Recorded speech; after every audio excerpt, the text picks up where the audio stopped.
Hello everyone, welcome to Get My Econ. Today we will discuss shift in demand.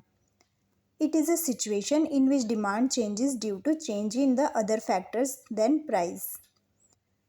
It is also called change in demand. Price के अलावा other factors में change होने पर demand में जो change आती है उसे चेंज इन डिमांड कहते हैं. Other factors that shift demand. Other factors क्या क्या हैं जो डिमांड में चेंज लेकर आते हैं. पहला है increase in income of consumer. दूसरा, if a consumer expect a rise in the future price of a good. Third, increase in the number of consumer. Fourth, when the price of substitute good rises. Fifth, when the price of complementary good fall. Six, favourable taste and preferences. ये वो factors हैं जो price के अलावा demand में change लेकर आते हैं. जैसे कंज्यूमर की इनकम, कंज्यूमर को अगर लगता है कि फ्यूचर में प्राइसेस बढ़ने वाले हैं, या number of consumer, substitute good का प्राइस, कॉम्प्लीमेंट्री गुड का price and taste and preferences. Shift in demand. Shift in demand two types से हो सकती है, increase in demand and decrease in demand. First है increase in demand. When the price of a good are constant due to change in other factor, demand in is rise. Such rise in demand is called increase in demand. जब किसी भी वस्तु का price constant रहता है तो other factor में change आने पर डिमांड में जो चेंज आता है, या डिमांड अगर बढ़ती है तो उसको इंक्रीज इन डिमांड कहते हैं. यहाँ देखेंगे, जैसे प्राइस 10 है तो डिमांड 100 है.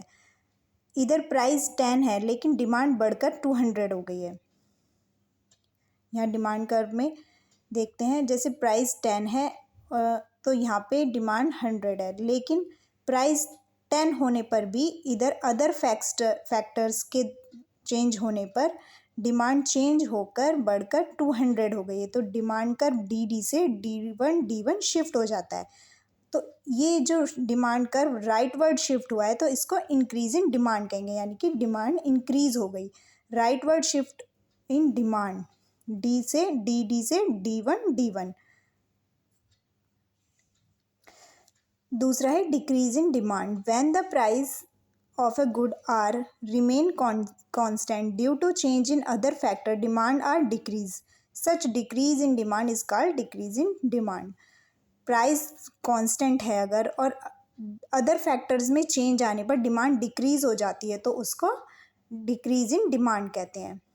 यहाँ पर प्राइस 10 है तो डिमांड 200 है, लेकिन अगर प्राइस कांस्टेंट है, प्राइस 10 ही है और डिमांड घटकर 100 हो जाती है तो इसको डिक्रीज इन डिमांड कहेंगे. यहाँ पर प्राइस दिखाया है और यहाँ पर क्वांटिटी दिखाई है. अगर प्राइस 10 है और डिमांड सबसे पहले यहाँ 200 है और अदर फैक्टर्स के चेंज होने पर डिमांड घटकर 100 हो जाती है तो यहाँ पर डिमांड कर्व डी से शिफ्ट होकर D1 हो जाता है.